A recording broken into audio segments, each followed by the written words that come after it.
What's going on, everybody? How's it hanging? How's it happening? You guys know who it is. This is Kevin from the Chord Progression Podcast. Brought to you by my song of the day, Rock 2000 Today. Today is my 25th and a half birthday. It is June 2nd, 2020.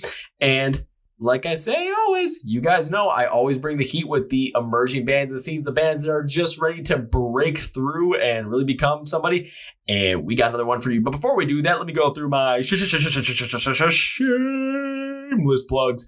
So, of course, if I had advertising, this is the shameless plug section where they would go. Right now, I still do not. I actually had one contact me today, but what they wanted me to do and what I thought would be, appropriate for the channel and for the podcast and for the YouTube page and everything and for the, all the social media platforms, it wasn't going to work out. So please follow My Song Day Rock 2000 Day on all platforms like Facebook, Twitter, and Instagram. You can find out anytime anything gets released there, the Song of the Day selection, the 30-second preview, which is probably, one of the biggest things we have because that's where you can find out about more new music, fall in love with bands you used to love, fall in love with bands you're going to love, Small Band Saturday feature to find out the small bands that are really growing in the scene. You can find out about all that stuff. So that's the Song of the Day feature. Really easy to talk to us on all three platforms. Instagram is our biggest one though, because we do our IGTV videos. It's behind the scenes look at what's going on here every single Tuesday. It's like a vlogs kind of thing. And our Wednesday night live streams at 9 p.m. Central. It's a 1 hour live stream where you get to come and hang out with us and we get to have a fun time. Always love doing those. Please subscribe to the YouTube channel as well because you'll find all our album reviews, all our videos, all our fun stuff there along with the podcast episodes. So you can watch them on the My Song Day Rock 2000 Day YouTube channel. You can also listen to the podcast on Spotify, Apple Podcasts, and Google Play. So links will be in the description below for all that stuff in the YouTube video and the podcast notes. But now it's time for our feature presentation, ladies and gentlemen. And I believe it was our friends at the Moshcast, Julian and Mike, I believe it was Mike, sent me a list of bands to kind of check out, take a listen to, and see if I like them. And I contacted one of them, and their name is American Grim. Yes, American Grim. And I listened to their stuff. I like what they had because they had this hard rock bass, but they had so much more to it. I had a song that had a bit of metalcore in there, a bit of metal, bit of industrial, bit of heavy metal, industrial metal, bit of any kind of thing you can really think of. They have a bass sound of hard rock, but they have so much more to it. And after going through this hour and a half talk with them, my God, a lot of this stuff makes sense. And when you think Cage Fighters, you're going to start thinking of American Grim. It's an incredible story of how they got started. And we talk about a lot from their incredible idea of starting and how they got noticed to their music on their latest album called Ultra Black, which came out in 2019.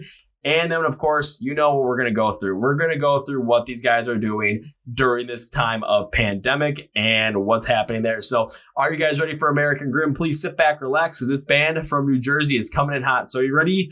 Let's go. Yeah.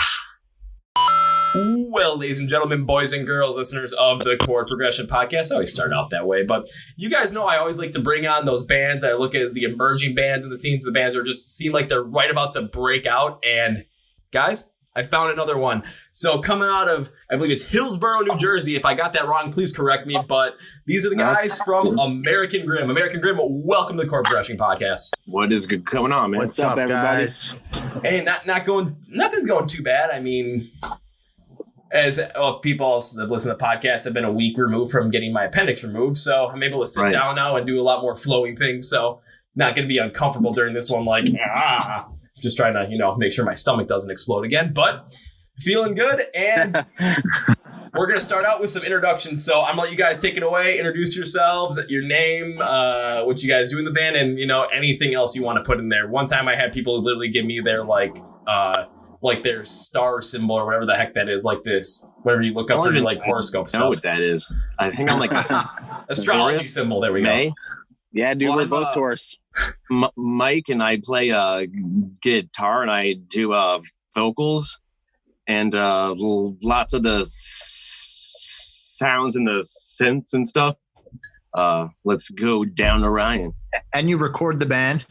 Yes, I do. I produce and record the band here in this room. It looks like that's got a studio set up there, Mike. Yeah, man. This is our spot. If you want to look around a little bit. Yeah, well, for everyone listening, you got to watch the video because, well, you got to take a look at that spot. Yes. Very It's nice. sweet. Very nice. Yeah, definitely. It's our little. It's your little slice of heaven. Yes. Yeah. Exactly. And I've been spending lots of time down here. Hey, all right, guys. Yeah, we'll get Ryan in because it looks like he's kind of getting antsy and wants to, I'm just ready to tell everybody that I'm Ryan and I sing in the band.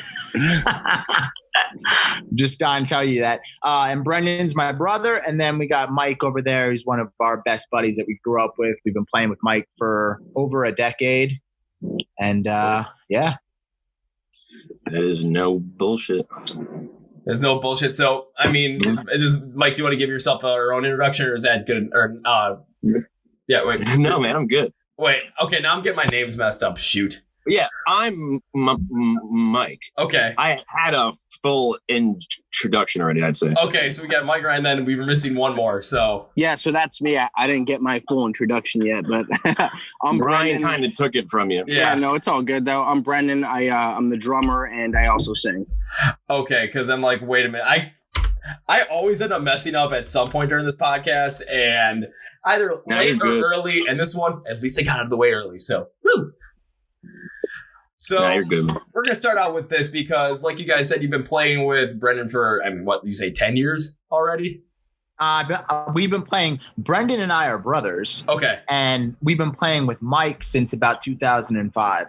Okay, I'm still messing up. Okay, so I am Mike. Brendan and Ryan have been playing with Mike since about 2005. So, Right. okay, so I'm the outsider. Okay. Kind of. Yeah. Okay. My mind If you is, want to call me that. my mind is just like, okay, trying to make all the connections here. I think I got it now. So enough with me trying to try and be like, oh, this guy's like, okay, I've got to figure it out. So you guys have been playing with Mike for about, what you said 2005, so that's about 15 years. Holy shit. Yeah, man. So how did you guys get connected all the way back in 2005, when it came to just starting to play music together? Cool, man. I mean, we were in school together. We played in like similar style bands, I guess, in our like even younger years. Brian probably has a story. Well, Brendan, obviously me and Brendan are brothers, so we've been living together our whole lives, and our dad was a drummer, and I'm 2 years older than Brendan. So in one of my first middle school rock bands, our drummer left his drum set over to the house, and my dad would start to play the kit, and then Brendan started to play the kit. And from then on out, Brendan was always, my drummer. And so then what happened was later on at the end of high school, about maybe junior year, I think, Mike, I kind of forget, but I went up to Mike's locker and asked him to be in my metal band at the time. And ever since then, we've just been playing together ever since. Mike and I actually went to Full Sail University in Florida together. So that was kind of like a big step in our friendship and whatnot, as we were in Full Sail just saying, dude, when we get out of here, we're going to start a band. And when we moved back to New Jersey from Florida, we started a bunch of different bands. And then finally we started American Grim. Okay. Yeah. So Ryan, you and Mike, so you guys kind of had this thing where I kind of want to hear more of the story of like, you just kind of went to his locker and asked him to be like, if you want to be in a band together. So was it something like, you just like slammed on the locker next to him and be like, hey, be in my metal band? Yeah, I mean, it was like honestly kind of like that. And I mean, we like weren't like, really friends or anything. We just both played and both were in groups. And then he just asked me to play, and I was totally down. And we had chemistry, just like off of the bat. Well, I just stuck around. There has to be chemistry there if all of a sudden, this is back in 2005 when you guys were in high school, and then you end up going to the same college together in a completely different state from New Jersey, going to Florida, still working in there and still wanting to be in a band together. So that really shows a lot to the chemistry that's there between the two of you. Yeah, we always shared like the same, just like, passion and I don't know, views on like the whole thing. Did you guys, like, when you guys were in college, did you guys try and form a band during college, or was it something that you guys were playing more independently? No, school was too crazy. You couldn't. We just kept playing and kept up our chops, but like we couldn't really have time to like start anything, to like start a group. But also, like, while we were there, we were living with Senses Fail's ex-guitar player, Dave. He's one of the guys that started the band. So we were picking his brain for the whole time we were there. And it was kind of just a chance to – we were living with a rock star. So we got to see a lot of insight. So when we moved back to New Jersey, we kind of felt like, I don't know, like we knew what to do.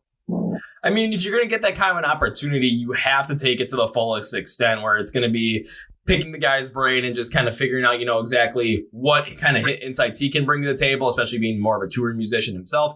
And then all of a sudden, you're going to end up thinking about some other things that he's going to be thinking about that you're not even going to know. So you're going to end up picking his brain over maybe, just a random conversation, pull out a couple of beers. All of a sudden you guys get drunk together and you start spouting off about something that you guys maybe never even thought of in terms of the music industry. But that just gives you more and more insight on top of it, so that when you guys got back to New Jersey and were able to start on different projects and then start American Grim, you had this kind of like a little bit of a head start because you had this insight from someone who's been there that not a lot of bands would have. Yeah, exactly. Yes. Yeah. And then also the idea of like Brendan and I being brothers, we lived together our whole lives. And then when I got a chance to live with Mike, it was just another opportunity to get really close to somebody. And I think like those type of things makes the band so much stronger. And that type of chemistry really does work out as well, because I mean, between that arc of the story, I mean, Ryan, you kind of are the center point where you and Mike had that chemistry, and then you and Brendan had that chemistry because you're brothers and you guys have been playing pretty much together your whole entire lives. So it does make a lot of sense where all of a sudden it's a real easy flow to kind of add someone in there when the chemistry between two different parties are really strong with a third, and then is able to morph together. So it's kind of like a triangle. And then I move that. So it's like he was always there, man. Yeah. So I'm going to jump to Brennan on this one. So during this time when Mike and Ryan are in high school and in college, kind of away from everything else, what were you doing at that time? And when it came to drumming and really kind of getting more into music as time went on?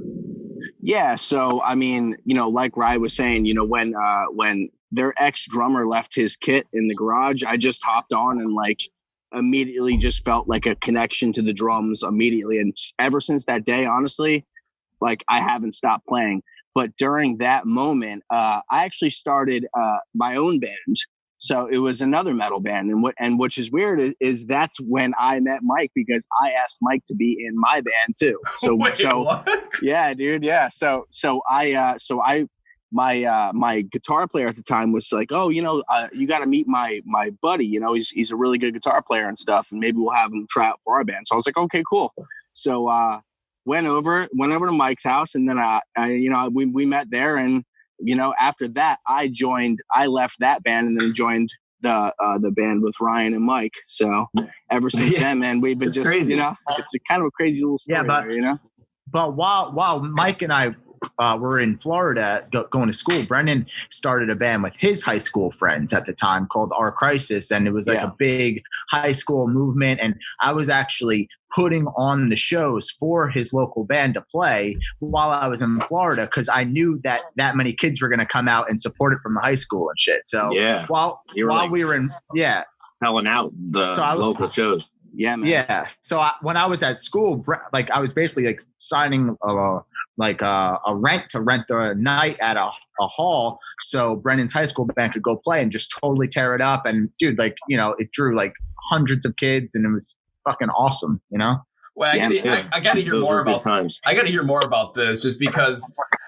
Like anytime, when people are in high school and they form a high school band, like that's one thing they always dream about is like, being able to play for larger audiences. And even while you were in college, it's like you were making that happen for Brendan, probably is that 1,000 miles away? Kind of ish, I think. I don't know in geography. Yeah, but you're making that happen. So you're kind of also amplifying, on Ryan, you're amplifying your brother's dreams and, playing a high school band and playing in front of bigger crowds than, any other high school band would be at that point. So now, Brian, I gotta jump to you. What was it like playing those shows back in high school for, hundreds of people that other high school bands could only dream of actually having? This question for me? Yeah. Yeah. So honestly, man, it was such a blast. And it was to me at the time, it felt like a beginning of a movement. You know what I mean? So to see the crowds come in, I remember one day of the show, because my brother was had the venue rented out. I really wanted to make sure that this show was going to be just sick. You know what I mean? So, the show actually it was sold out. It was an awesome show. And just playing those shows and being in high school and seeing some people that there, and then seeing like the other half of the people you have no idea, but they love your band. It was just a great, it was just a cool feeling, man. It was a great experience. Yeah, it's like we were like lucky to like be coming out of like a really just like great music scene. Like even just our school had like multiple good bands in it. Do you know what I mean? Instead of just like one or two, there was like a lot. Yeah. Do you know what I mean? Yeah. Like we were lucky to have just like a good spot. I mean, it really seems like kind of like that right place and right time mantra really apply to you guys in this instance, because if you're in a high school band at a time when that style, that kind of like style, or like that high school band style is really starting to work in the area that you're in, and if you're perfectly around that point, then you got to seize the opportunity when you can. But then again, you have to learn a lot from it as well, because I'm going to use Brendan as an example. You're learning a lot from it because you're playing shows in front of larger and larger crowds. And Ryan, on the other hand, you're learning a lot as well because you're helping, make these shows happen. So you're learning a lot more on the business side going forward. So all this kind of ends up coming in together to basically when you all come together and start American Grim, you have all this base knowledge behind you in order to really understand not only what it takes to play a live show and what it takes to play in front of a larger and larger crowd, but also what it takes to make sure that you're getting into those venues and that you're properly marketing yourself so that you can get the largest crowd possible. Yeah. Yep. That's it, man. Exactly. So then during this time of, high school bands popping off, Brendan, what was your decision to kind of leave that realm and go into a band with your brother and with Mike? Well, we gotta say the right thing here, man. Yeah, right. I know. Well, here's the thing. It's like, when I'm in high school, I'm in a band with a bunch of my buddies who are also really talented. You know what I mean? But there's just sometimes a certain chemistry that you feel, and you know what I mean.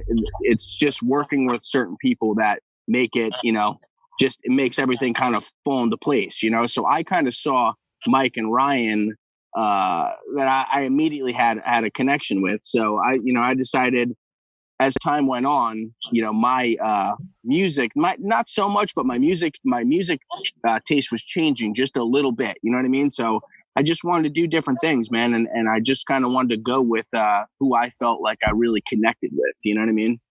That makes sense, because other bands I've talked to as well, and they've talked about it, it's from going from one band to another, even if another band was successful that they were in, it all depends upon aspirations from every member in the band and the chemistry overall. So if your aspirations and not only of the type of music you want to make, but in how dedicated you are into putting your time into this project, putting your heart and soul into it, as well as the chemistry with the members of the band, whether it's the band that you're having success with, or the next one that you're going to jump to because you feel like that's going to be better. It all takes a part of that decision. It seems like it really took a part in that decision as well to kind of go and jump ship from your previous band and then to join up with your brother and Mike. Right. So that's at the end of the day, that's what it just kind of comes down to. Like this sounds a little cheesy, but like your heart takes you to like where, you know what I mean? Because you have a certain chemistry. So it's all about like having, feeling a energy with, a group of, your bandmates to see like who really wants it. And, all that kind of stuff comes together, That's why I need a block of cheese right here. So every time someone says this might be cheesy, I can just pull up and be like, okay, here we go. But then again, I mean, I am from a state where cheese is like religion here. So I should have it. I don't want to get up and go to my fridge. So. Oh yeah, man. But let's be real. When we were leaving Florida, coming back to New Jersey, Brendan had no choice other than to play with us. I wasn't going to settle for it, That's true. He was like, he was like, Ryan, you're probably like, I'm not going to take any drummer less than Brendan. And I'm like, come on, man. We're going to stick with him because he's the guy I want. This is going to happen. He's got no choice. Otherwise, exactly. I'm going to use big brother authority and make it happen. Yeah. Oh yeah, man. Okay. So when you guys finally joined up together, what year was that around? What do you mean? Like when we got back from Florida? Yeah, when you got back from Florida and Brendan joined up with you guys.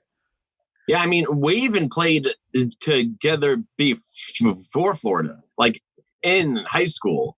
Like all three of us played together, and then we like took a break for like 2 years, went to school, and then came back, and then so that was like 2009.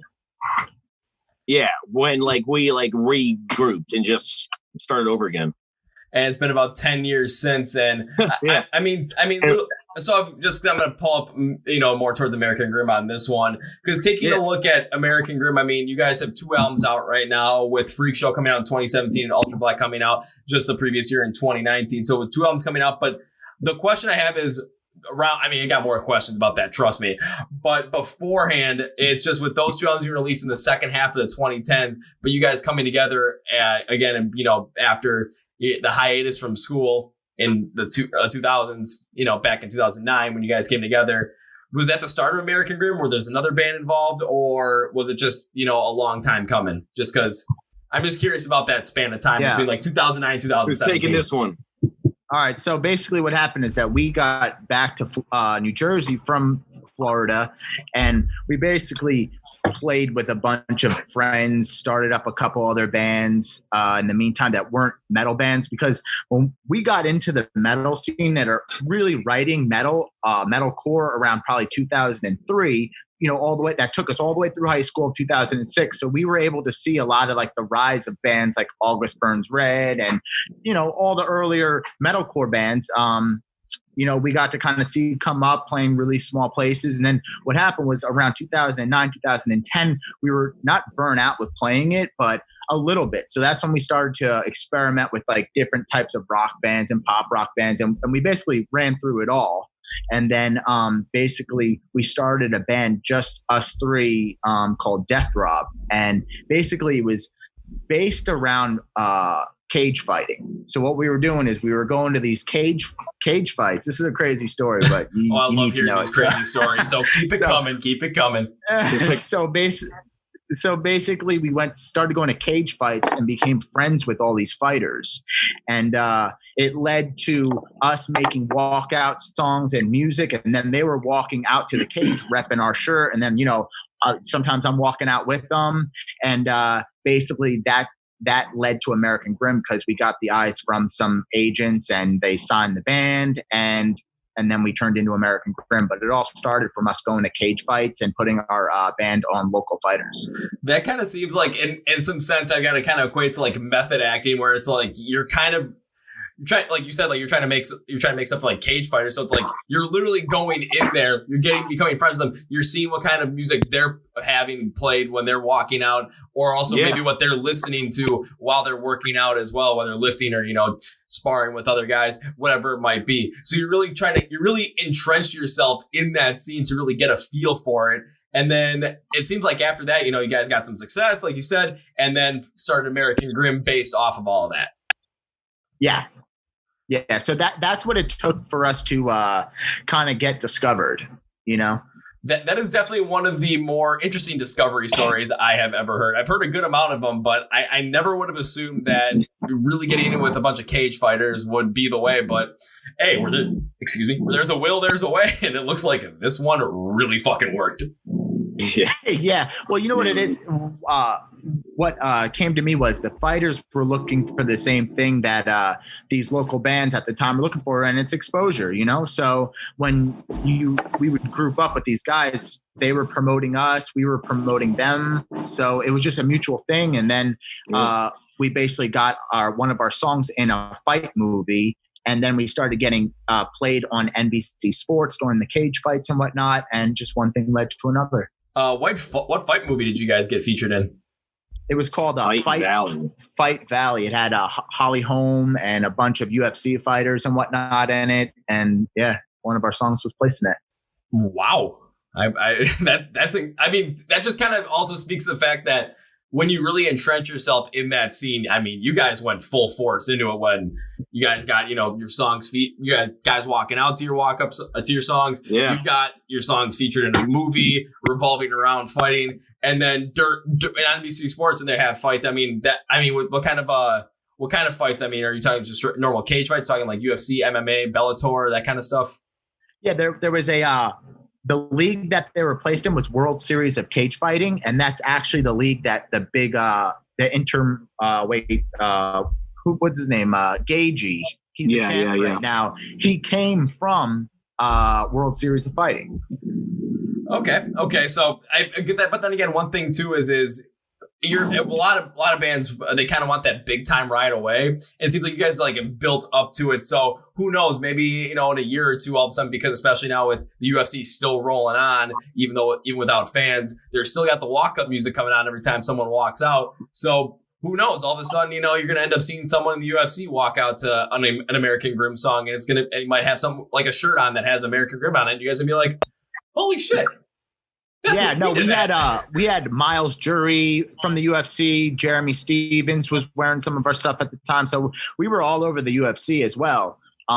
But once we started American Grim, it was kind of our chance to just focus on being a rock band, because at that time we were so tied in with mixed martial arts that that was almost like the front page of everything we did. So we kind of just used it to leverage us into a record deal where we could be ourselves and create music just for us. Okay. Now I'm kind of starting to see a little bit of the bigger picture on this one. I was kind of a little bit entrenched in that whole entire UFC cage fight thing just because it's so damn unique. But dude, it's crazy, man.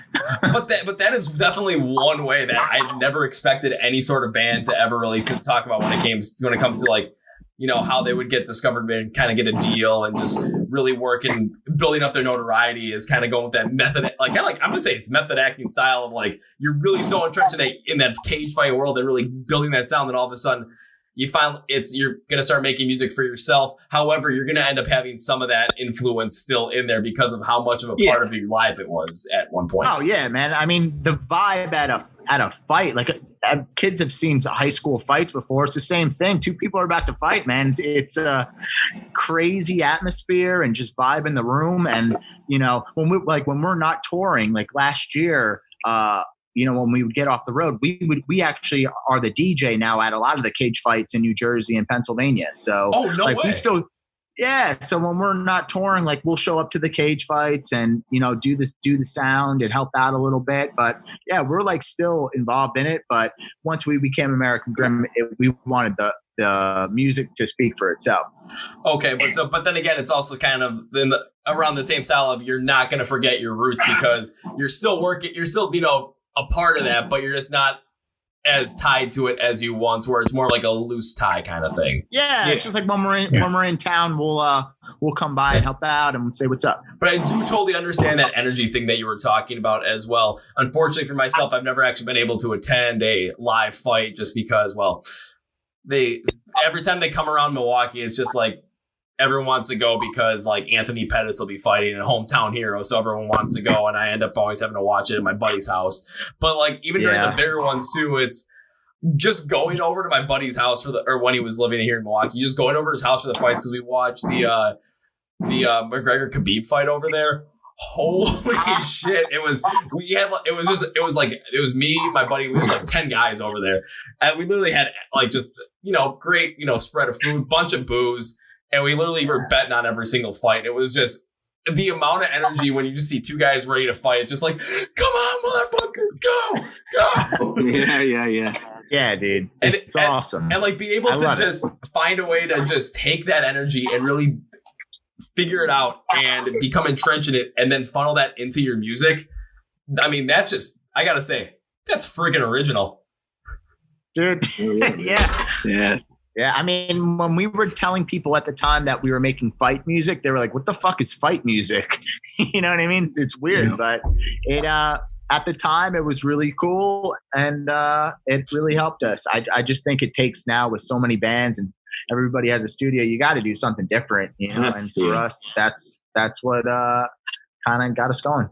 I mean, that is definitely something different because holy shit, I'm still so entrenched in this because I never expected anything like this. However, after listening to your music, I do kind of get that sense of how that can easily be put in there because now I'm thinking about, especially with the songs I really took a deep dive into, I'm just thinking, wow, this really does work out well for like a song where either you want to, if you're walking out to a fight, it's gonna be your walkout song, or if you're somebody's gonna create like a YouTube video of just like some fight highlights. This is gonna be a song that's gonna be overlaying that whole entire thing. Like, my God, it does make so much sense.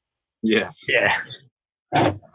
So let's go to more, because we've gone through the whole entire origins to American Grim. Now let's get more into American Grim as itself, because you guys, like I said, have 2 albums out so far, and it was the second album, Ultra Black, that I was really ended up taking a deeper dive into, because looking on Spotify, I mean, that's really where a lot of your the big hits are coming on Spotify, where your song Nightmare is probably your biggest one right now with 390,957 streams. I'm looking at it right now, and Living Terror having 112,317. Yeah, man. Nightmare has been our biggest song for sure. It came out earlier this year, and we were lucky enough to get it on Octane. And on YouTube, it's got our music video on that is over 1 million. Oh, nice. Yeah, the radio plays certainly helped us on that. It was awesome, exposure and promotion. Well, especially on Sirius Octane as well, because one other band that I've talked to a couple of times and I'm good friends with, it's a band out of Texas. They're called Kingdom Collapse. They've had a couple of songs featured on Sirius XM, and slowly but surely just keeps adding more to their fan base. So when you get on Sirius XM, just because if you listen to a lot of the local rock stations, I mean, I'm using my market as an example here in Milwaukee. There's only really one that I can think of, and that every time they play stuff, it's always 70s rock, 80s rock, and it's and like some Metallica here and there, but they really don't go deep into rock or metal that's really coming out around today. There are some smaller radio stations that are in there. Like there's one about 40 miles south of me in a city called Kenosha, but here in Milwaukee, it's so hard to get it. And then there's like 1 or 2 out in the middle of this state in the capital, Madison. But again, it's here in Milwaukee, I can't hear them, so I never listen to the radio. It's like I always listen to whatever I want to listen to, whatever on my old iPod, because I just want to listen to my stuff. Right. Yeah, totally. But then again, it's like I know a lot of people that do listen to solo radio, that listen to Sirius XM because they play a lot of this stuff. I mean, Sirius XM, they're playing stuff like they play Ice Nine Kills, and I love Ice Nine Kills. They've been playing Popular Monster by Falling in Reverse like crazy because of how good the song is. So there's a lot of people that are playing it. They've gotten very wide variety of just all types of rock. It's not like just I don't know, like a mainstream rock. Like, yeah, they're really sticking with more of more of the hard rock, metal, heavy metal, metalcore, punk rock, like that rap metal style. I mean, it kind of all funnels in there.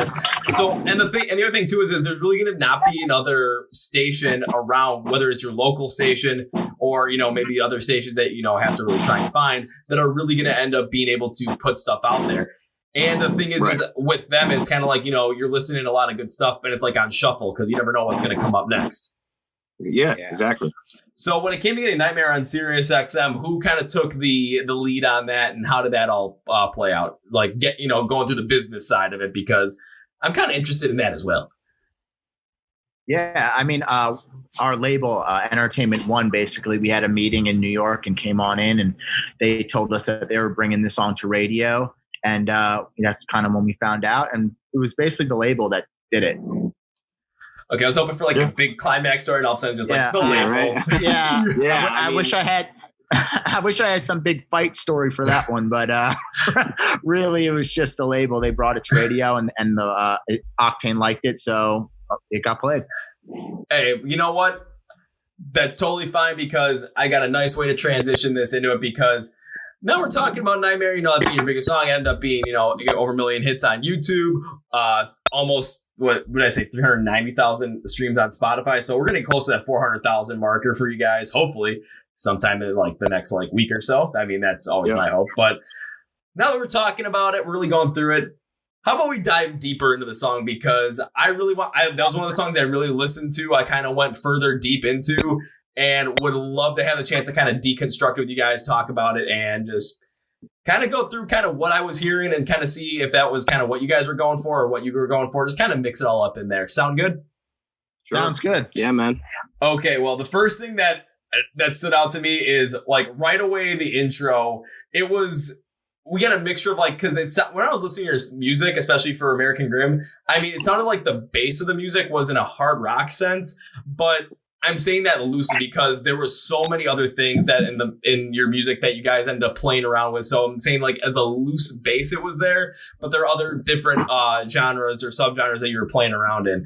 And especially with Nightmare, I mean, I kind of got this feeling of like it was mixed of like that hard rock bass with industrial metal right from the forefront, is because the pacing, the impact matched up with the hard rock, but the tone of the guitars, they had this like industrial feel through and through. So it kind of gave me that like a little bit more of like a hard rock meets Manson vibe meets Cage Fight style. So it kind of had that Cage Fighter vibe in there, but it kind of also had that industrial metal style in there too, which kind of caught me off guard, but I was a pretty big fan of it. I liked it. Cool, man. Awesome, man. And then I'll let you go. My bad. Oh no, I was just gonna say that, you know, while we were writing the album, the thing that made the album I think so unique to me was we came up with the title Ultra Black early on, and we basically wrote an album that we believe fit the title. And Nightmare was one of the first songs we made, if not the first song we wrote. Yeah, it was the first song we made for it. Yeah, first song you made. It's been the biggest one out there. I mean. Yeah, it seems like you hit it hard right away. Yeah, it was after our whole like year touring in like 2017. I think it was the opening of 2018, and we stopped, and then we just started writing. Oh, and that's when that song was written. So probably you know like early like 2019, late 18. Understandable. I want to jump back into this song because I've just taken a look at my notes for it, because I always write everything down, because I'm like, if when I get into the podcast, I'm always going to end up forgetting what I thought about it. So I always write this down in some good detail. So I look back and I'm like, okay, now I remember what I'm talking about. When the verses started, I'm basically just sticking with the instrumentation on this standpoint. It was like the focus was on more of a minimalistic style, so there was a lot less there. But then as the verses went on, it picked it up to transition into the chorus. And I like this specifically because you can tell you guys are playing more with that industrial sound, and you just hit it in a certain sense that had that drive and that feel that just like, you know, like I'm going to use the Cage Fighter thing, for example, because it makes so much sense after you guys said it. Listen, it just drove that way. And then the pacing that you guys hit in the chorus, I was just like, oh man, this is perfect. It kept the song moving forward consistently, and it didn't like really create more energy nor destroy the energy that was built up through the verse. It just kept it where it was, kept it amped up. And I loved how it was consistently amped up, especially through Brandon's drumming on this one, because it was like the bass drum just kept hitting on beats 1 and 3 and the snare on 2 and 4. So it was just consistently driving forward with that pulse pounding beat. Fantastic addition to the song. Just add more to that just hard hitting feel to it. Awesome, man. So I was a big fan of that. And I know I got to ask more about, going to go to Brandon on this one with Nightmare, with the drum construction on this song. What was the thought process behind that? Because I mean, I really, really liked it on this track. Well, the beat of Nightmare, it kind of has almost like a shuffle kind of different feel to it, you know? So when we would play that one live, you'd have to fall really into a certain pocket, right? So on that song, if you were going a little faster or a little slower, you'd be able to tell, right? Yeah. So we wanted to really capture like in the beginning of the songs when the toms come in, like to me, when that part happens, it kind of starts the song off, you know what I mean? Because I feel like it kind of brings the bass in. But yeah, I mean, that's that feel of that song. It kind of has that like that certain kind of shuffle feel. And when we recorded it in the studio, there's a certain feel in the pocket to that song. So we really wanted to make sure that we got it right. But now, you know, from these previous tours that we've been playing, that song always feels really cool live. Yeah, it does. Definitely. You know, goes over good. Yeah. I mean, I would assume so, especially just kind of with the way that it drives, just has that pulse pounding beat to it. it's something where a lot of people can get into, whether it's just rocking out to it, or what I like to do is go crazy in a freaking mosh pit, which I'm really missing right now because, yeah. So I'm saying, like, when I got my, like, people have been saying when I got my appendix removed, it's like, oh yeah, you've been in a mosh pit in 2 months. Your body had to try and hurt you somehow. Yeah, right. Exactly. So it's like, I'm listening to that, just like, kind of like, it's all about the drums on this one too, especially with that kind of bringing up that energy to build it up. And I think it's with that constant hit with the bass drum on 1 and 3 and the snare drum on 2 and 4, just because it drives. It just has that consistent drive. It's like boom, boom, boom. Just keep going forward. Man. But of course, just keeps it going. Yeah. And now we get to the other part of the song, the vocals so time to have some fun with these. And when I listen to the vocals, going into the verses, they were clean, but they did have a little bit of that industrial feel to them. And what I mean by that was they have like a refined, like a little bit of like a refined scratchiness to them that you would find similar in another industrial sound like Marilyn Manson, but also have a little bit of like a pacing that would be similar like rap, which fits really well with the drums because what the drums are asking for in the song with that driving forward style. What the vocals and the verses really did, especially with the timing of them, I thought just fit perfectly. Where I love it when you construct a song and each part flows together and they talk together. Really thought you guys did a great job on that one. Then we get to the chorus, and I'm looking at my notes right now just to make sure I got it right. And I had the chorus is the best because the vocals aren't as refined and scratchy as they were clean, so they're a little bit more cleaner, but they fit perfectly what the song was calling for. It makes so much sense because it adds to the industrial feel of the song, but also keeping that hard rock pacing that gives the song a great kick. So I was just listening to this. I'm like, no wonder why this is your top song on Spotify, because it just has that great drive, great kick, and the vocals just amplify that every step of the way with the industrial sense. Absolutely, man. Yeah.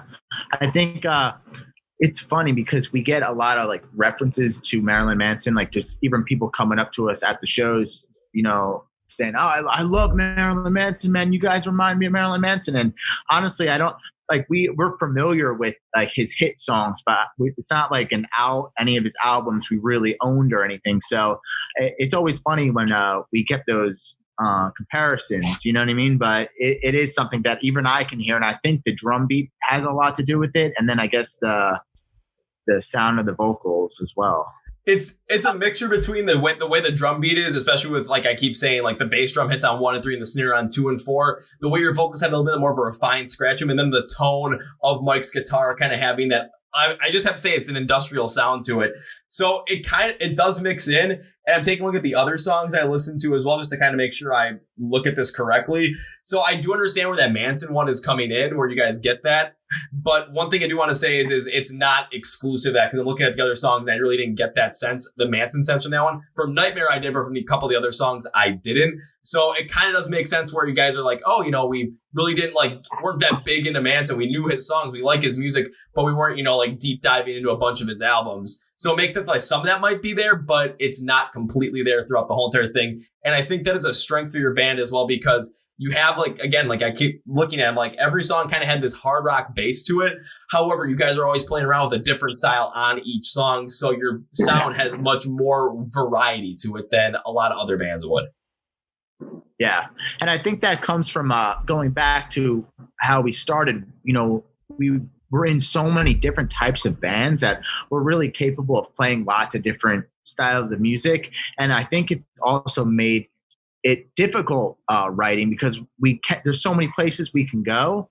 And so sometimes it's hard to really key in on what we're going to do. So if you listen to both albums, each song does sound a lot different than the next. And I think that has to do with just the ability of being interested in playing so many different styles of music. Well, I got to jump on this now. When you guys were writing this album, what kind of music were you guys really listening to really influence your sound on this? Because as you were saying earlier, or just now, Ryan, you guys were in a lot of different bands growing up. You guys have played around with so many different sounds, so you can put so many different sounds in there and still feel very comfortable with them. So when you're writing this album, what was the kind of music that you were listening to that helped influence what you guys are writing? So it's I want to maybe try something a little bit similar to this style or similar to this style and see how we can mix that with our sound. Do you guys want me to answer? I mean, all three of you can answer. Yeah, I'm thinking.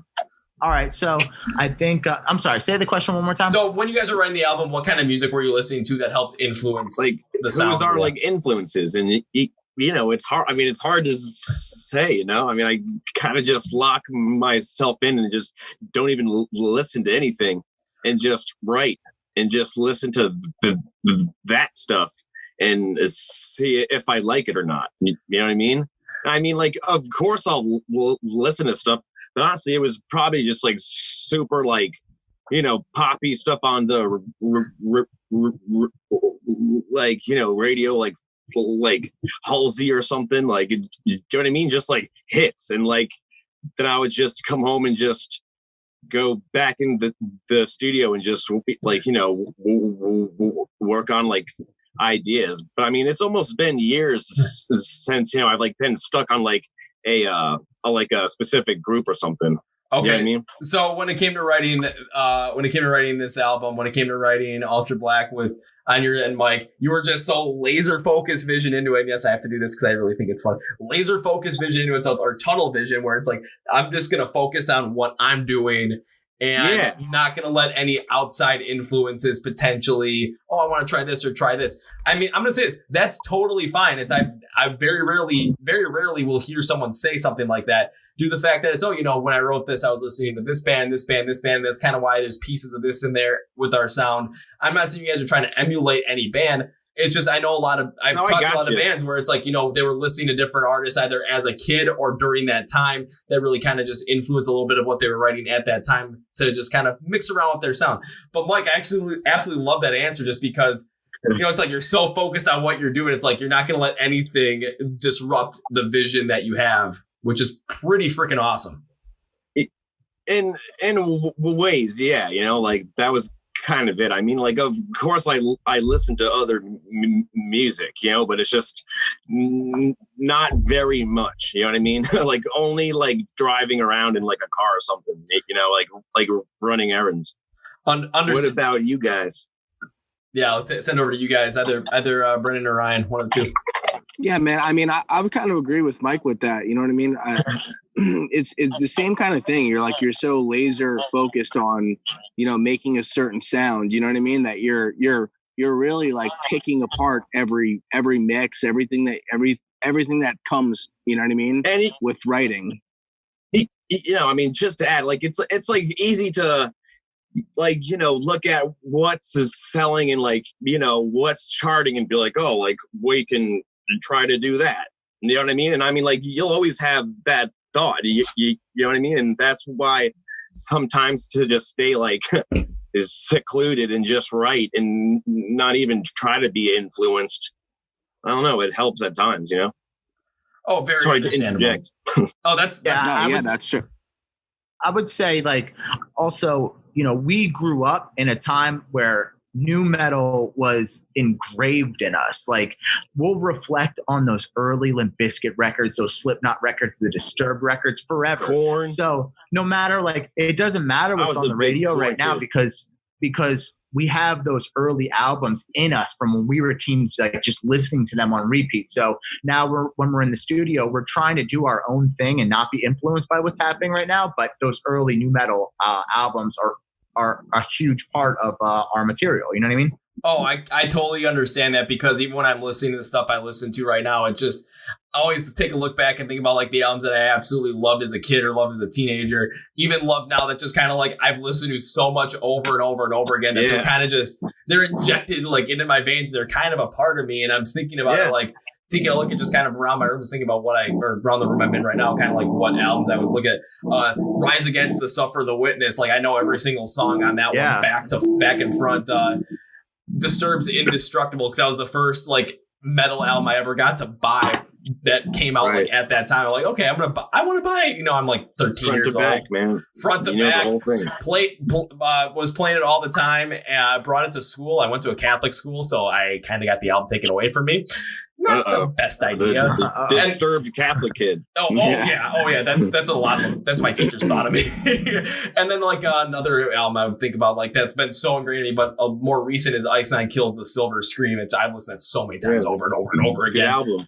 So it's like I totally understand what you're talking about when like you're talking about like a Slipknot's first album or Korn's first album or like the Sickness from Disturbed or anything with Limp Bizkit before the year 2000 just kind of like had like ingrained in you guys. So when you're writing music, it's kind of like those influences are there, but that you don't have to be listening to something and trying to deconstruct anything to try and figure out if you want to add certain things in there. They're already in your head, so you're so laser focused in there, it's just going to come out naturally. Yeah, I would say that's what is going on. That's what's going on.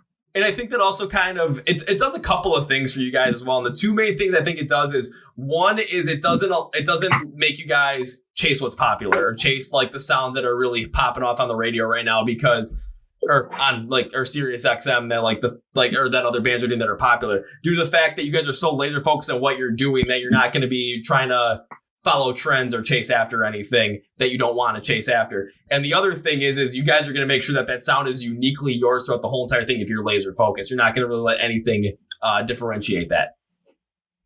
Exactly. That's it. Mm-hmm. So now I'm taking a look at some of the other songs I looked at, and one of the other songs I looked at was God and Kings, and this is the one I think for myself personally was the one that I resonated the most with, just because for myself, I love hard rock, but I also love punk rock and metalcore. So I'm kind of more in that, a little bit more of that harder bass to it, a little bit more of that rapid pace to it.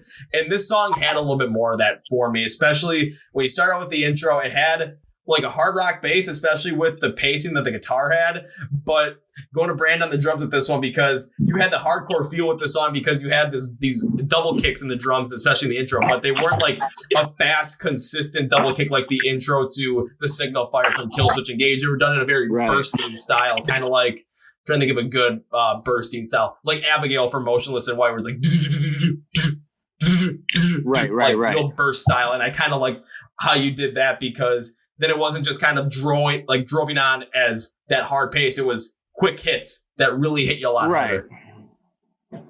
Yeah, so that kind of beat in Gods and Kings, having that kind of pace makes it kind of adds a certain rhythm to it. You know what I mean? Instead of just holding that straight double bass out, which you've probably heard a million times. You know what I mean? Oh yeah, I've heard it so many times. Yeah, and I think everybody that's been part of the metal game or even the really hard rock game, that straight double bass it's just something that, and for myself as a kid, like I used to play that just straight double bass all the time, but I feel like in a song like Gods and Kings, like it's that certain rhythm that gives it kind of like a bounce. You know what I mean? Yeah, and don't get me wrong, there are times that consistent double bass just really works out well. I'm going to use Trivium's The Sin in the Sentence. You listen to the intro for that, man, it works out so well. And even on their new record, The Ones We Leave Behind, it has the same feel to it. It really does work out well.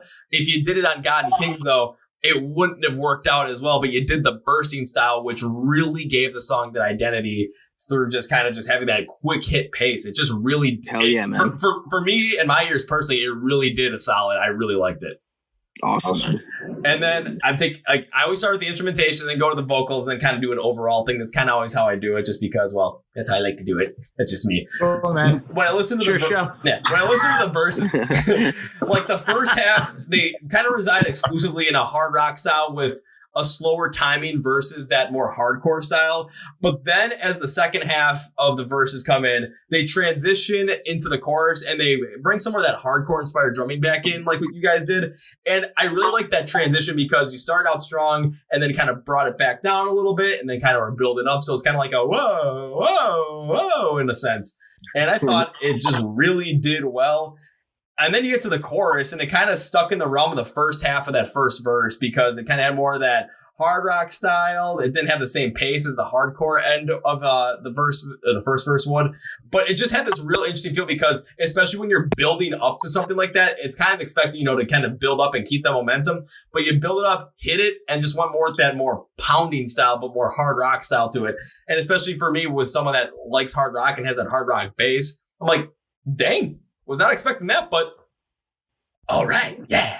Cool, Awesome. man. Yeah. And then we get to the breakdown of the song, and this one, I mean, this was born in like a metalcore style for me, because I love how it goes hard, has a darker undertone to it overall, but it uses the timing, just how you guys time that song out in the breakdown perfectly. It hits hard without the rapidness it normally would. So it didn't have the rapidness to it, but it still hit just as hard in a metalcore style. So I'm like, this was something I wasn't expecting.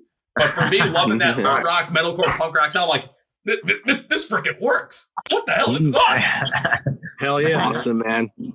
So when you guys are, now I gotta, jump into some more questions. When you guys are writing that song, God and Kings, kind of what was the thought process behind that when it came to writing a song that kind of had a little bit more of that metalcore flair to it? I think we wanted to show everyone that we can do it. If you listen to our first album, there really wasn't any chugging or really much of it at all. So when we went into the writing on this one, we wanted to make a darker album, but we needed a couple songs just to show that we can, I guess, play metal. Like, right, Mike? Yeah. I mean, it's like a good way to put it. I just sat down and wanted to write a really, just like epic, hard-hitting, brutal song, and that was Gods and Kings.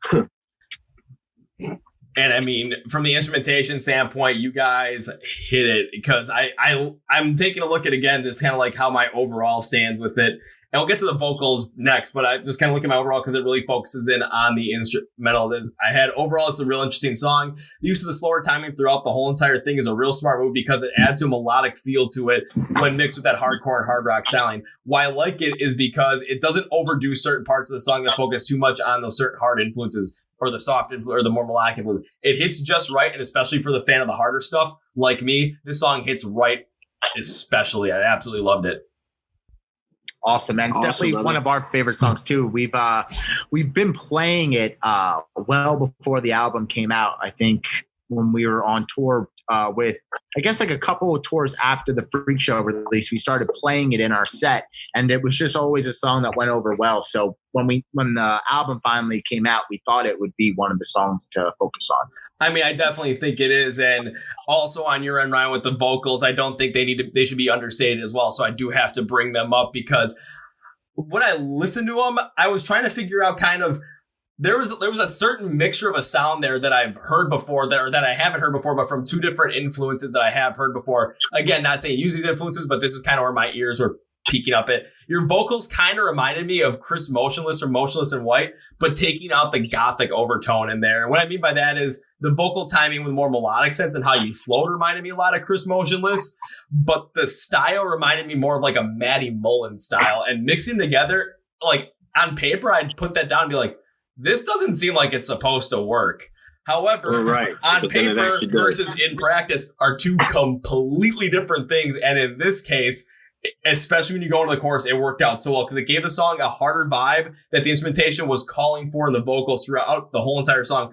But overall, it flowed so nicely with the underlying slower timing of the song that, or a song that others that really had that hardcore influence with the drumming would have. So it kind of has a thing where it just worked out so well with the mixture between the timing and when the hardcore stuff needed it. It just mixed in so well with the different vocal styles. So I don't know how you came up with the vocal pattern for this one and how you use your vocals on this one, but my God, it just worked out perfectly. So I can definitely see why when you first debuted this song live, why people absolutely loved it and why people wanted to hear it more and more and more. Oh, yeah. Yeah, it's definitely a song that we've been happy with since we read it. Well, because you guys were bringing up the live shows, now I really want to hear what you guys have to say about live shows, because when you guys were playing live shows, during your first album, during when this album came out in 2019, and before the whole entire pandemic thing happened, what was it like playing live shows? What was the crowd like? And what kind of energy was given off between you guys, the crowd, and how was that trade-off like? Because I've seen concerts where that trade-off is just like, oh, the crowd's really not into it, but others where it's like, the crowd brings so much energy, then the band tries to replicate it and bring more, and it's just like a back and forth, and the show just gets absolutely ridiculous. Yeah. Again, growing up playing in these hardcore bands, that's always what we've been about, is the live show. I think for me personally, I enjoy the studio and writing and making albums, but I think the payoff is playing live. So for us, I think as a whole, it's always been about just bringing it as hard as you can.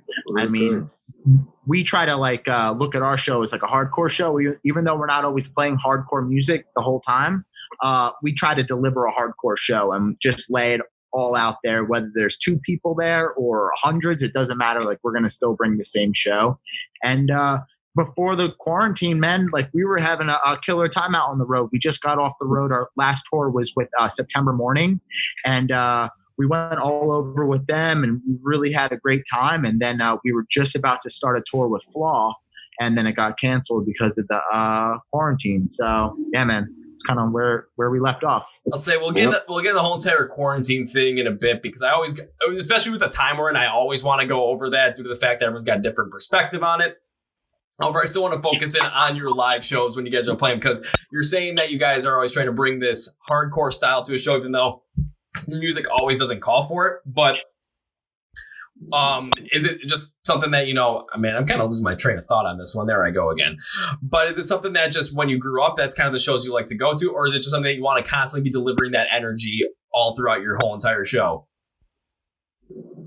I mean, I think a lot of it has to come from, we're a 3-piece. So it's only 3 guys up on stage. And like Brendan is a really heavy hitting drummer. So naturally the band's going to be heavy live, just because the backbone is just really, he's breaking shit the whole entire show. The cymbals are breaking, sticks are breaking. Like, it's insane, man. Like, but, so I just think that like our energy is just it's hardcore energy, man. Like that's what we've been influenced by. And now we're kind of transitioning in our career to playing different styles of music. But I just think we want to give the crowd as much of an intense experience as possible. Understandable. And for someone like, well, because I'm not a musician, I'm the fan aspect of this. As someone who's a fan, thinking about the shows that I like to go to, it's always the ones that have that more intense energy to them that I always find to be the best. So whether it's something that's more like a melodic sense of that intense energy, that hardcore energy, but it's just, more pulse pounding, where it's just, that backbone is just consistently driving. Oh, yeah, man. But it's more of that rock out, just kind of rocking out. Or if it's something that's just hardcore, fast paced, and just drives a lot of energy, drives a lot of anger and momentum. And all of a sudden, you got 3 mosh pits going up. You got people crowd surfing on crowd surfers like they do for A Day to Remember. It's just, when you bring all that, I love when that happens. There's just so much energy involved in those shows. So, I mean, if it wasn't for this whole entire quarantine, if you guys were coming around where I am, I'd love to see you guys play live, because I'd love to be a part of that and just see what happens. And also, not only just see what happens, but be a part of that whole entire show and just, basically go nuts. Oh, yeah, man. We'll be coming that way soon. Once things get back to normal, we'll be coming that way for sure. And when it comes to, you guys were on the road with September Morning, how long was that tour? And was it and what areas of the country did you really visit with them? Where did we go, guys? I kind of forget. We did Michigan. It was like Ohio. It was like all of we went to Massachusetts, Vermont, New Hampshire. Yeah, we went all over the place. Basically, it was kind of weird. It was like Northeast. It was like a Northeast run. It was we played like New York like 3 times, because it was just all of like the different spots. Like we played Brooklyn, and then we played up in like the Buffalo almost. Tennessee. We did 2 holiday shows right before Christmas. So we did like 2 holiday shows with them. I think it was just 2. And then we took a break for the holidays, and then a couple weeks later, a whole tour started. Okay.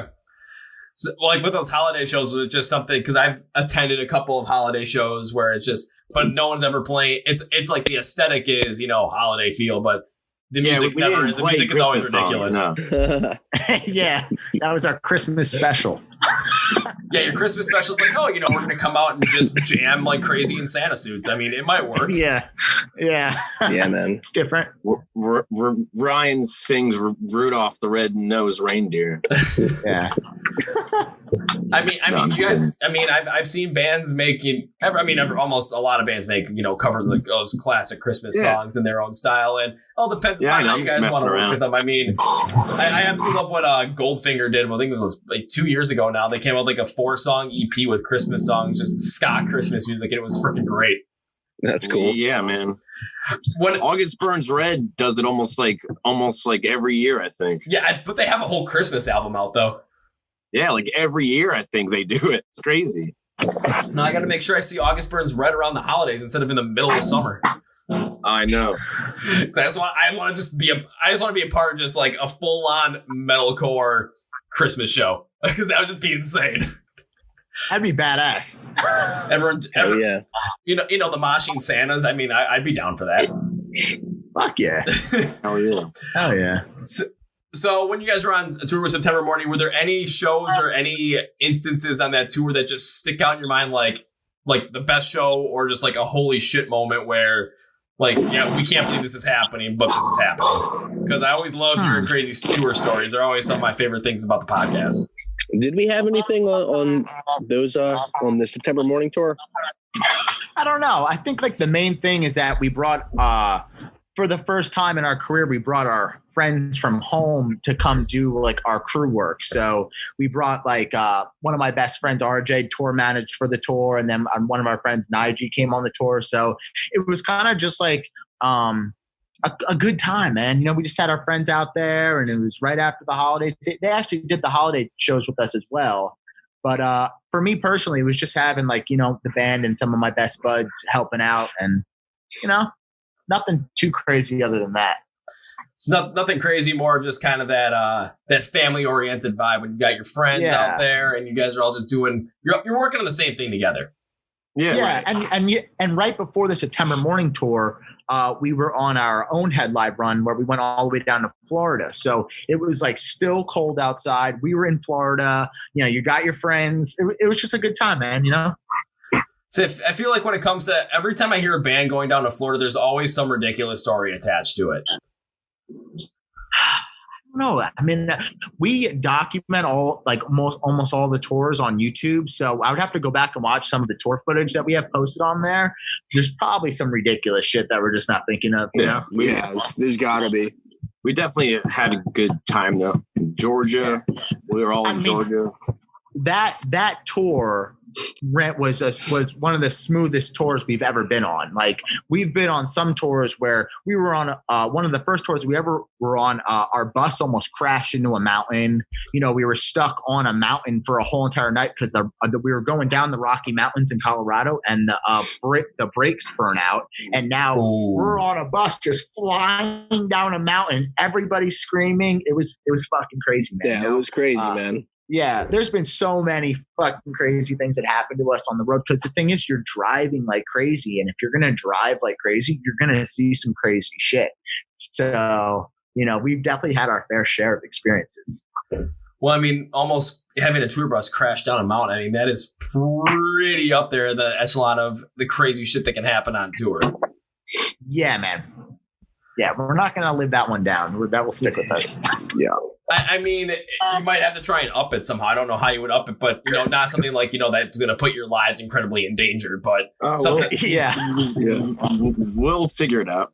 Like some epic story where all of a sudden, you know, you're driving along. I'm actually good. I'm good, guys. That's it. If that's the scariest experience we have, I'm good. I mean, me too. I mean, unless you're able to do something like, you know, your bus is driving somewhere, and all of a sudden you pull over at like a truck stop or something, and all of a sudden another bus pulls in, and it's like the guys from Trivium or something. All of a sudden you guys spend like a whole entire day they're just kind of hanging out and doing shit. And then, you know, you guys end up shooting off fireworks. You end up, you know, accidentally hitting a bird with them or something. You know, something crazy like that.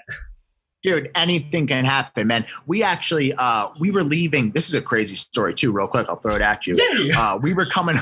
This is the craziest. This might be just as crazy as almost dying in a bus. Is we were leaving Richmond, Virginia, right? And now it's the middle of the night, show's over. We're driving, I think, back home to New Jersey for a hometown show. And I guess the car in front of us hydroplaned and went up in the air and flipped over. So now this fucking car is in a ditch. Nobody's on the road but us. Like on what were we on? Like the turnpike or some shit? Yeah, we were just like a super like highway, you know, like 95 or some shit, you know? Yeah, okay. Dude. So now this car is flipped upside down, and we're the only ones there, and it's pouring rain. So now we pull over on the side of the road and run across like this fucking major highway to this car that's completely upside down. You know, wheels are spinning, and dude, it looks like whoever's in it is dead. Like, we were pretty sure we were rolling up to someone seriously fucking hurt. So now we're there, and we're like standing outside. There's smoke all over the car, and the car is filling up with water because she's like, this girl basically flipped her car, and she's like on the side of the road with the rainwater filling up in a ditch, and the car is in the ditch. So basically, to make a long story short, we pulled this girl out of out of a wreck, and the police. We saved her life, man. We saved her life. We did. I know. You know what's crazy though is that It sounds crazy, but like it sounds crazy. But the girl will never know like we were even a band because we just split. Like basically the cops came and we were like, all right, peace. Yeah. Like you'll never even know like any of us or anything. Like I really wish I gave her a fucking record but it would have just been such wrong timing. Like, hey, I saved you so I could promote my album. Here's my record. Yeah. I mean, wasn't cool. I mean, that probably would be the best way to go. Like, oh yeah, I just saved you. Here's my record. My CD. Guilt trip you to listen to it. That was probably the craziest thing that's happened so far. I'd say so. I mean, well, hopefully by the time this podcast comes out, whoever that happened to, hopefully they end up listening to this and all of a sudden they're like, wait a minute. That would be crazy. That was me. Imagine.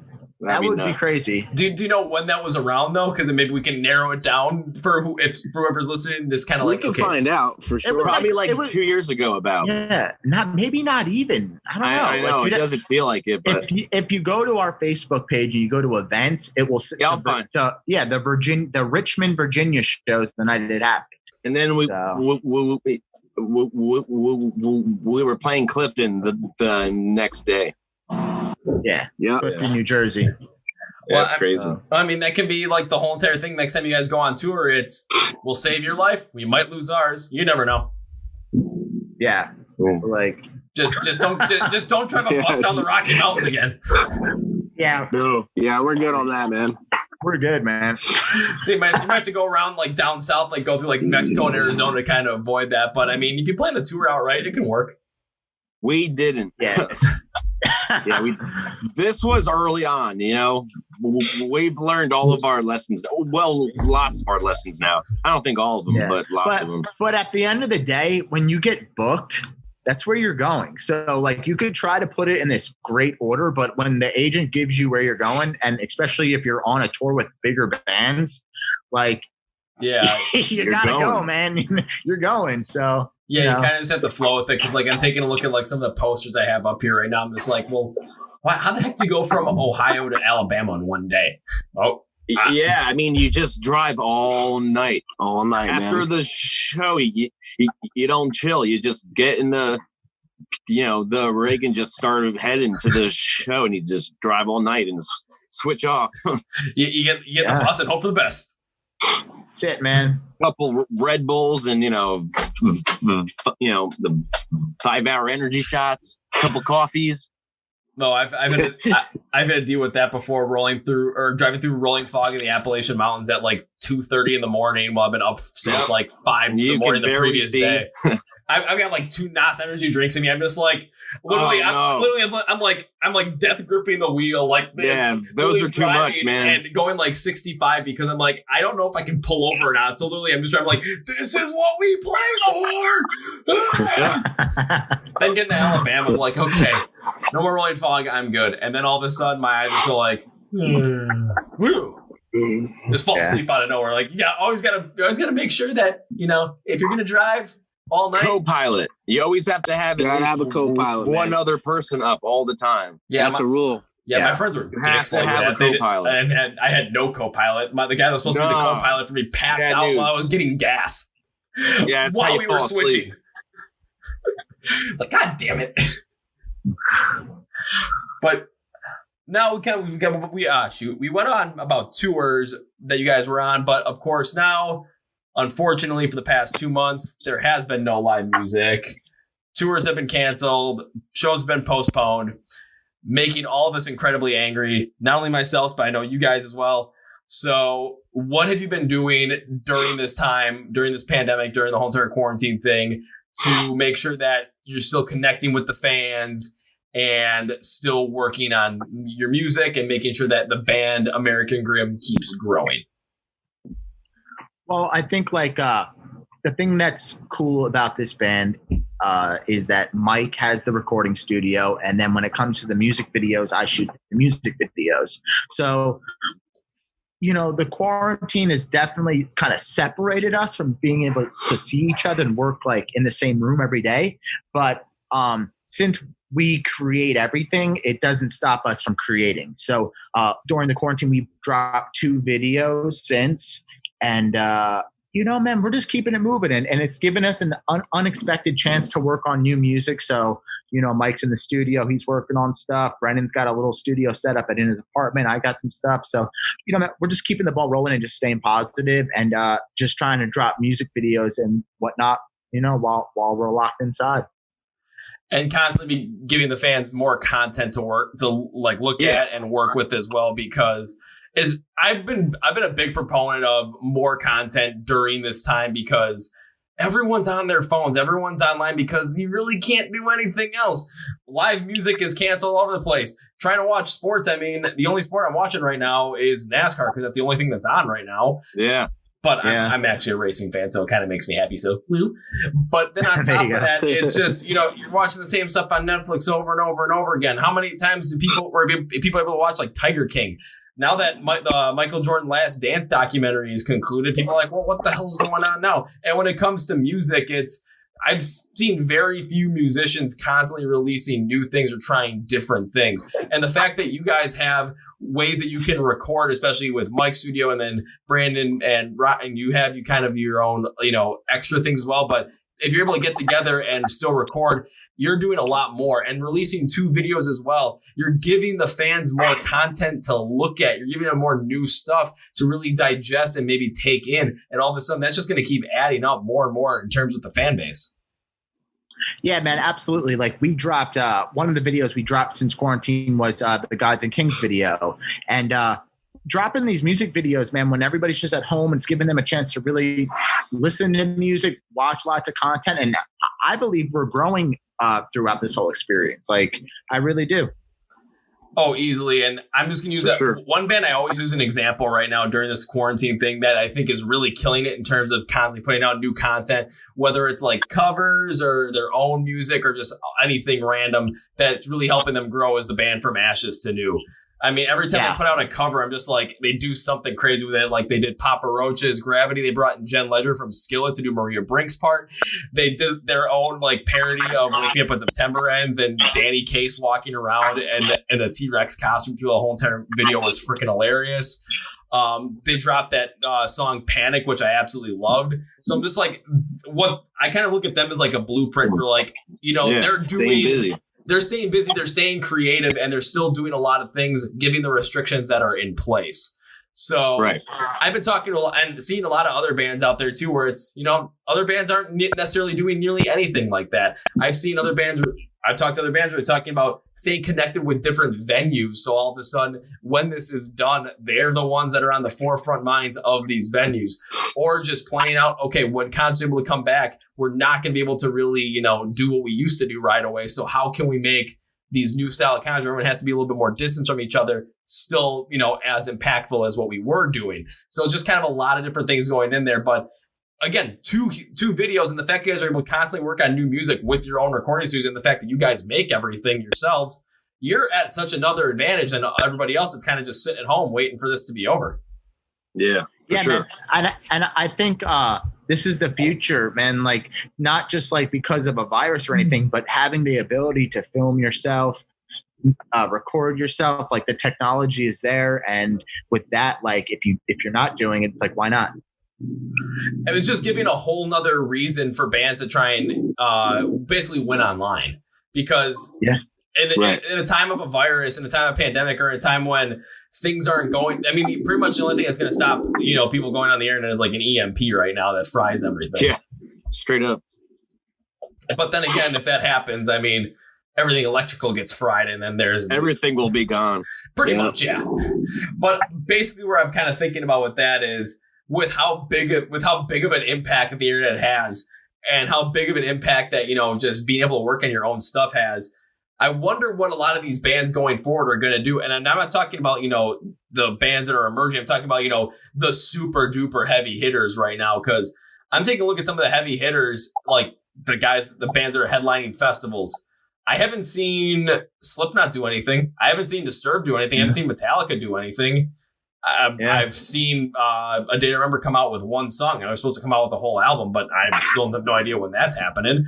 But it's just something where a lot of the big hitters are doing less, and it seems like a lot of the hungrier bands lot of the bands that are still trying to either, they have broken through and they're just trying to break that next level, or the bands that are about to break through, they're trying to do so much more to break through. And it's the perfect time to do it because everyone's eyes are on basically those platforms where they can do it.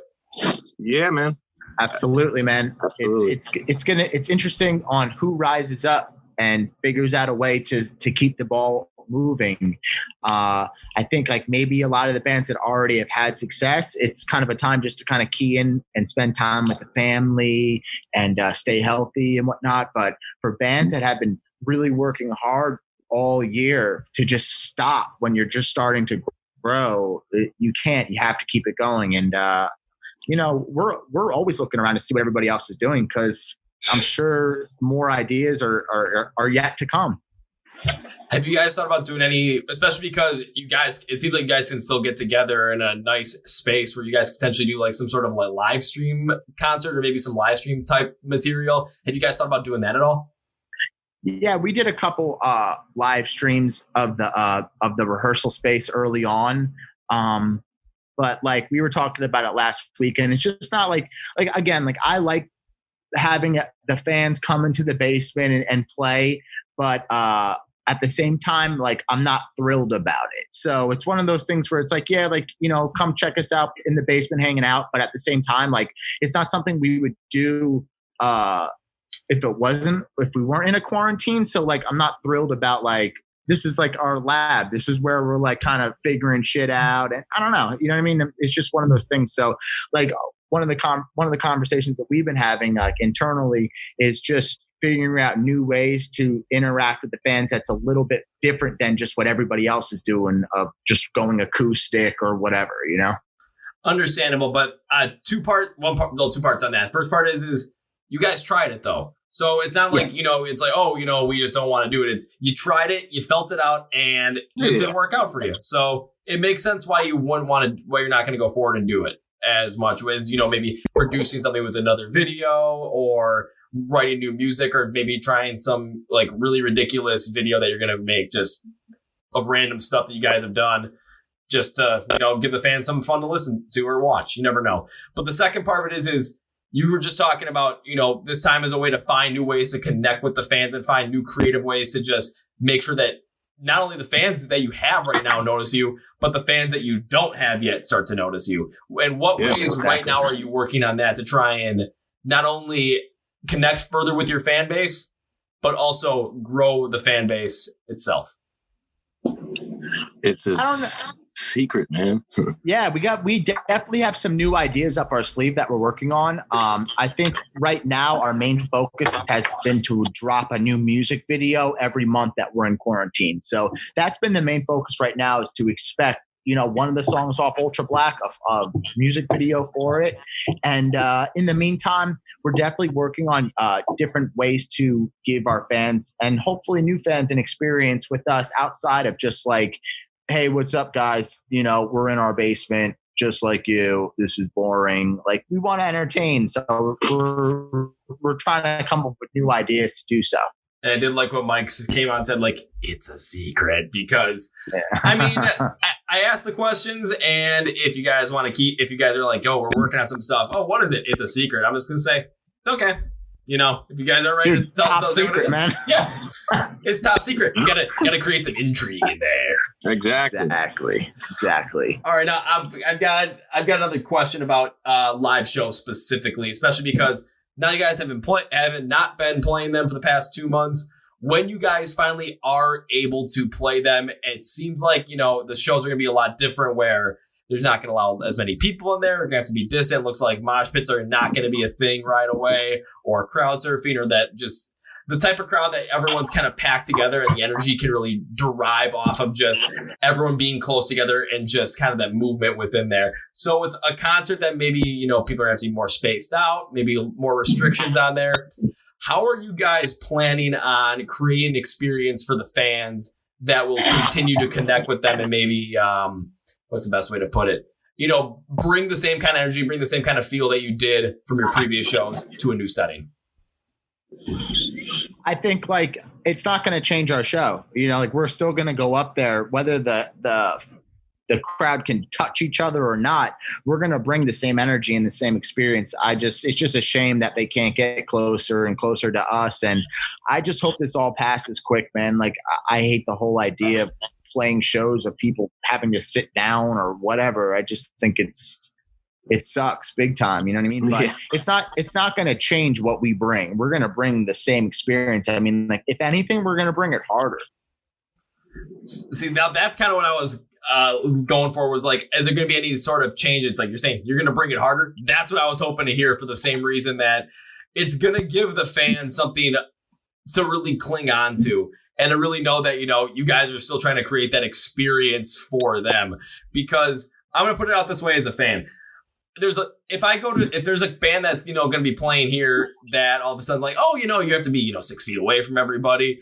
There's going to only be a certain amount of bands that I'm really going to want to go see, due to the fact that's like, if I really resonate well with their music. Because a lot of times when I go see live shows with bands I'm like, kind of halves on, especially if they can create a good live show, I'm in there 100%. But if all of a sudden, like, that energy just isn't there, I'm kind of like, maybe I'll wait till, this restrictions come up and all of a sudden, then I can go freaking crazy. Because I'll use a band like, I'll use Gwar as an example, because when I went to go see them live in October of 2019, I knew of the band, I knew some of their music, but I really didn't care that much for it. But seeing them live was a whole nother different experience, just being packed in there and them spraying everybody with like the blood colored water and the bile colored water. Just it was fun as all hell. But if you can't be close to people, it just doesn't have the same impact nearly as much. Yeah. So it's something where it's like you're trying to figure out how to continue to bring that same kind of an impact with a crowd that has to be a little bit more dispersed. Less, maybe, less people overall as well, just because you're not going to get that mosh pit energy. You're not going to get that crowd surfing energy. You're not going to just get that constantly just crowd swaying back and forth energy. Dude, yeah, absolutely. I mean, this might be an opportunity to separate yourselves from the other bands. Like, the bands that are good live are going to stand out. And I think that's cool as fuck. Like, you can't rely on the crowd anymore. It's like, are you guys good? Because like, now the mosh pit's gone. So how good are you at your craft? And let's see what's up.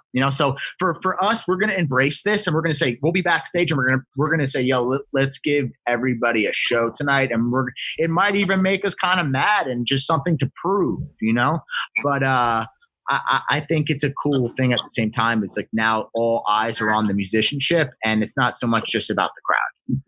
Absolutely love that take, because when you think about it, that's really what's going to happen.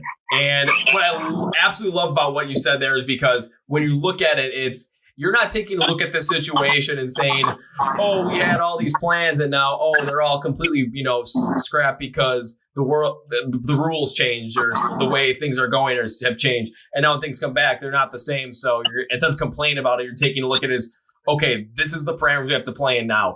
How can we make this the best live show possible given these parameters? You're not trying to, break through the obstacle. You're trying to embrace it and figure out the best way to go about it and create something. You're embracing the opportunity to do something great. Yeah, man. Just going to give them a little bit of a different experience, but we're going to bring the same energy. Maybe have more guitar solos, more drum solos. We're going to key in on the musicianship, because it all starts and ends with the music. And this might be a chance to really give the fans and your crowd a different experience. Oh, easily. And I mean, I definitely hope that you guys are able to pull that off, due to the fact that I haven't heard anyone say really like, oh, we're going to go completely harder when I asked that question yet, because everyone's like, well, I've heard of one other band really say something that was on the opposite end of that, where it's like, we're going to really focus in on the fans that actually show up, because almost messed up something there. But we're going to focus on the fans that really show up, due to the fact that, especially during a time like this, the fans that show up are going to be the fans that really, really like what we're doing. So we're going to try and create a real experience for them. But their music was nowhere near as hard as what you guys go for. And if your shows are going to be a lot harder, just keep focusing in on, what can we make to make sure the fans get that, that high energy, hardcore experience that we're continuously bringing before this happened. Yeah, man. Hell yeah. Have you guys heard anything in regards to when you could potentially play live shows again at all, or is it still just way up in the air? We have shows booked for August, so we'll see if they happen. You know what I mean? Like, we have that we should be on tour right now. So the tour got moved to August, and dude, we're just waiting for the call now. You know what I mean? Yeah. I was gonna say time. I was gonna say understandable on that one because I've seen some tours that were already in like July and August start getting canceled. Yeah, so I mean, you really can't tell. You know, we had a couple of things and they got moved like 3 times. So, you know, we're just different every day, man. You know. Yeah, but the other thing too is I know it sucks that, you know, and it's just you don't know what's gonna happen different every day. I've dealt with that in a different capacity with. When I was at my first full-time job outside of college, it was like a temp position. They gave me a 3-month like contract. After 3 months, they never told me anything. They kept expecting me to come to work, and then they never told me anything when I asked, like, okay, so what's going on? So it was like kind of having to live with that. You know, I could get hired on the next day, or I could be let go. You never know. It's kind of like just living to see another day. Just kind of all that unknown feeling as you go on every day. It could take a lot out of you. I very much can understand that. However, just using this time, especially because you guys have the recording studio, you guys are able to make music videos, you guys are able to do a lot of these different things. Just focusing in on what you guys are doing, focusing on growing your fan base, growing your music, and just also figuring out when these live shows come back, how are we going to make this the best live show possible, and also make it so that our musicianship stands out as well, so that when people are looking at live shows, following, you know, the reopening, everything after the pandemic, or even when the pandemic's coming to a close, what is that going to be like? And how can we stand out so that when people are looking at bands like this, they're like, American Grim is one of those bands that's just blowing up due to the fact that they're the ones that bringing the best live shows, given the parameters that they're able to work in. I mean, that's something that you really got to think about. But the mindset of having that as like that, embracing the challenge, absolutely love it. And it makes a world of difference. Absolutely, man. You just you gotta stick to the plan, stick to your roots, believe in the music, and from there it will play out, you know? Absolutely. And I think you guys definitely have that, again, proper mindset for it. And I mean, it makes a lot of sense. And right now I'm taking a look at some more of the stats right now, like on Spotify. As of the recording of this right now, 4,826 monthly listeners. Let's see if we can get that up a little bit more, because I feel like, especially with the type of music you guys play with, this should and the quality of it, it should definitely be a lot higher. Hey, man, help us out. We're gonna spread the word. We're gonna promote the shit out of this on YouTube. Well, because that's what I've been finding has been the better way to go about it. As long as I don't try and promote it in the UK, they always think it's some political ad that I put out there for some reason. I'm like, I'm not gonna deal with that. Well, I'm always like, yeah, we'll get the European crowd that likes the harder music into this stuff. So we'll market it over there, and in the US, of course, because, well, that's where we're from. So we got to market it here. Yeah, why not? Yeah. Well, on that note, guys, we've done about an hour and a half already. I've pretty much gone through a lot of the stuff I wanted to go through. And I mean, we went through a good amount in terms of your music. I never expected the cage fighter kind of mentality to start out with this stuff, or especially from like the influence kind of getting into your music. But oh my God, was that just freaking insane? That's going to be the thing that like just sticks on my mind with you guys. It's just like, I don't know. I can't believe that was a thing, but my God, what a way to start a band. Hell yeah, man. Hell yeah, man. Absolutely. You got to do something different, you know? That's it. And to wrap this all up, you guys started out doing something different, and it helped launch you into what you are right now. Now we're in a pandemic, and when it comes to the end of it, how things are going to change, you guys are taking a look at how are we going to stand out. And you have the blueprint in front of you. You've done it already. Now do it again. Absolutely. So on that note, any last comments, concerns, or crazy things from you guys before we send you on your merry way and say this was a great fucking podcast? Yeah, dude, man, I think we just had a good time. Definitely. Yeah, thank you for having us. I think we just want to, thank all the fans that have been following us throughout this time. Our YouTube numbers are going up. Everything's really good on our end. And, we're going to keep working to try to figure out new ways to give a cool experience for our fans online. And then when these shows do open up, man, we're going to bring it so hard for them. And we're just looking forward to getting back out there. Can't wait to see what you guys come up with. And when you guys are able to finally get back out there on the road, if you swing by anywhere around, I would say, where I'm from here in Milwaukee, or if you're in, the Madison, Wisconsin area, which is the capital of the state, the Twin Cities area, because I got a lot of friends up there. I've gone to shows up there, or in Chicago as well. Let me know, because dude, absolutely. You're gonna see. It's Definitely, like you're gonna be playing. You're gonna be like, who's the crazy guy up there? Kevin. Makes sense. Yeah. Alrighty. I know that guy. It's like who's the guy in the crowd that just got a concussion? Oh, it's Kevin. No worries. Okay, it makes sense. He's all right. He's all right. This happens all the time. Don't worry about it. And for all the listeners, anything when it comes to American Grim, whether it's any of their social media pages where you guys can follow them, their YouTube page where you can find all their music videos, where you can find them online, and guys got any merch out there that these people can buy? Yeah, man. If you head over to AmericanGrimMusic.com, we have our whole online store. It's all there, man. AmericanGrimMusic.com. Check it out. And if you guys already forgot about what it is, take a look at the YouTube video description or the podcast description, because the links will be in there as well. So it's a lot easier for you guys just to, tap or click or whatever you guys are going to do to, go, you listen to their music, watch your videos, buy some merch, and get behind this band. So it's all going to be there for you. Hell Awesome. yeah. Awesome, brother. Well, Ryan, Mike, Brendan from American Grim, thank you for being on the Chord Progression Podcast. This was a blast, and I cannot wait to see what you guys come up with, especially post-pandemic, with these live shows, with more music videos, with new music. And then when you guys start playing live shows, whenever the hell I can actually come and see you guys perform, because, well, that's going to be one fun night. Yeah, man. We'll get you in. Hell yeah. Soon enough, man. Soon enough. All right, guys. Take care, and I'll see you later. Thank you, brother. Ooh, well, folks. Thank you for listening and watching our interview, sit down with American Grim out of New Jersey.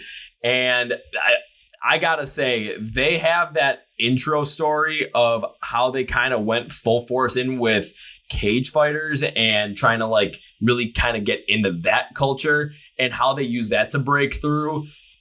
I think they're going to use the exact same mentality when it comes to trying to break through the next level, especially once this coronavirus pandemic is coming to a close and they're finally able to start playing live shows, even with the, distancing rules and limited capacity. I think these guys have the correct mindset. I think they're ready to go for the big time, and I think you guys should follow them, honestly. So links in the description below for all their stuff, where you can find them online. You can find their merch, you can find their music, find their videos. You can find everything about American Grim. It's one click away in the description of the YouTube video and the podcast notes. And that's going to be it for me today, guys. Next time on the podcast, which will be coming out another episode this week with the band Broken Youth, their metalcore band out of St. Louis. So get ready for that. This was our interview with American Grim, though, and that'll be it for me today. Thank you guys for watching and listening. My name is Kevin. This is the Chord Progression Podcast, brought to you by My Song Day Rock 2008. And you guys know how I end every single one of these episodes, with a big, healthy, and hearty see.